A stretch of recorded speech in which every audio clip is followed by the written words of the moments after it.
आणि ह्या अशा गोष्टी जर आपल्या भारत देशामध्ये घडत असतील तर लवकरच आपला भारत देश खूप मोठ्या संकटात पडेल। जय जिजाऊ, जय शिवराय, जय शंभूराजे। तर कशात मित्रांनो, मी आहे तुमचा आपला मराठी माणूस सोम शिंदे। तर परत एकदा तुमच्या सर्वांचं स्वागत आहे आपल्या नवीन ब्लॉग मध्ये। जिमला आलोय, जिम झाल्यानंतर भेटू आपण। शिवाय योग नाही येणार म्हटलं सुद्धा थांब रे।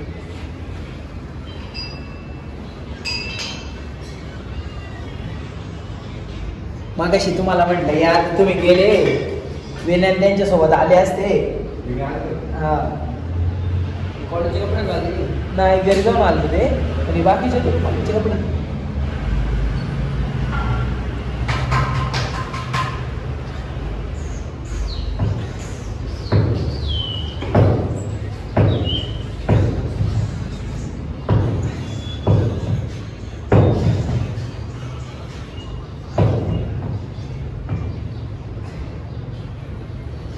गाडी घेऊन आलते ते मोठी,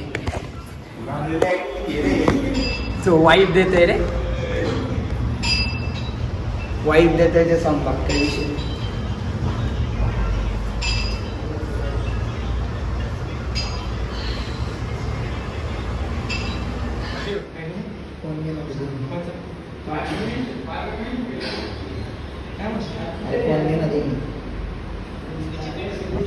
जिम वगैरे झाली, वर्कआउट झाले आणि हा नमुना भेटलाय मला। कोण आहे तू सांग?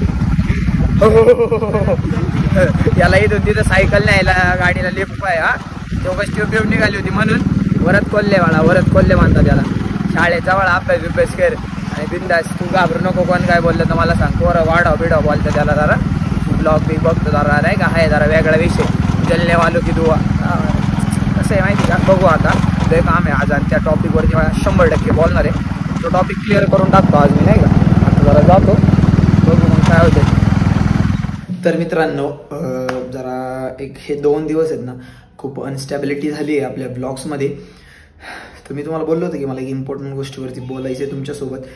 तर ती गोष्ट म्हणजे आमच्या नारायणगावमध्ये झालेली खूप वाईट घटना आहे आणि ह्या अशा गोष्टी परत पुन्हा घडल्या नाही पाहिजेत। आणि ह्या अशा गोष्टी जर आपल्या भारत देशामध्ये घडत असतील तर लवकरच आपला भारत देश खूप मोठ्या संकटात पडेल किंवा खूप मोठं संकट निर्माण होईल आपल्या भारत देशावरती। त्यामुळे आपण ह्या गोष्टींवरती खूप काळजीपूर्वक लक्ष दिलं पाहिजे।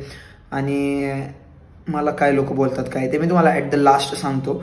तर टॉपिक असा आहे की आत्ता 16 सप्टेंबरला ईद होती। पहिलंच सांगतोय, हेट फक्त वाईट लोकांना आहे, नाही कोणत्या रिलिजनला आहे, नाही कोणत्या धर्माला आहे।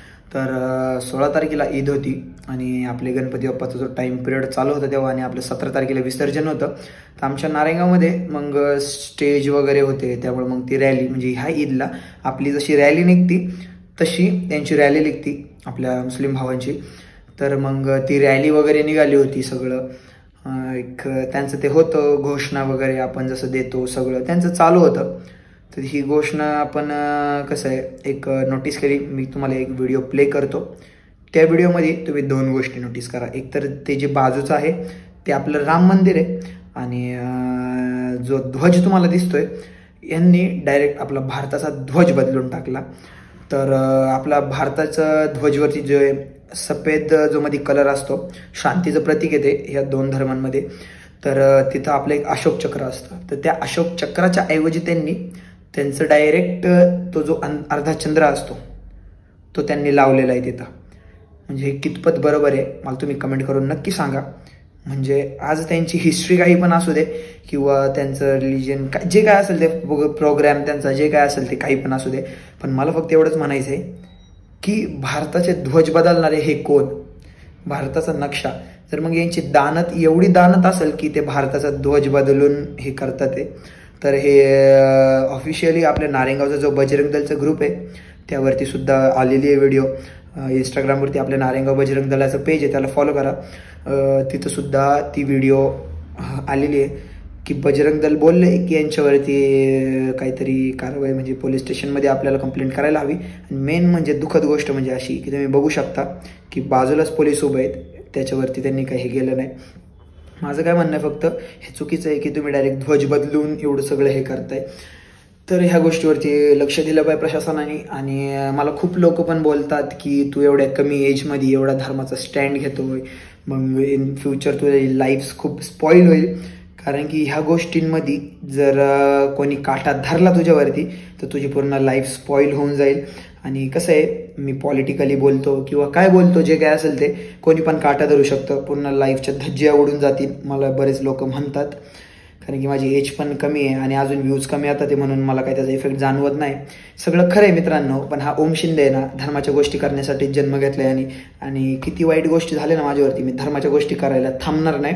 कारण की ही आपल्या महाराजांची शिकवण आहे, श्री छत्रपती शिवाजी महाराजांची. ते आपल्या पाठीशी आहेत, ते आपलं प्रेरणास्थान आहे. त्यामुळं आपल्याला कोणत्या गोष्टीचं मी तर घाबरत नाही. जे काय असेल ते बघून घेऊ, फक्त ह्या गोष्टीवरती लक्ष दिलं पाहिजे. मी आजचा ब्लॉग हा इथंच एंड करतो. That's it for today. जय जिजाऊ, जय शिवराय, जय शंभूराजे, जय श्रीराम.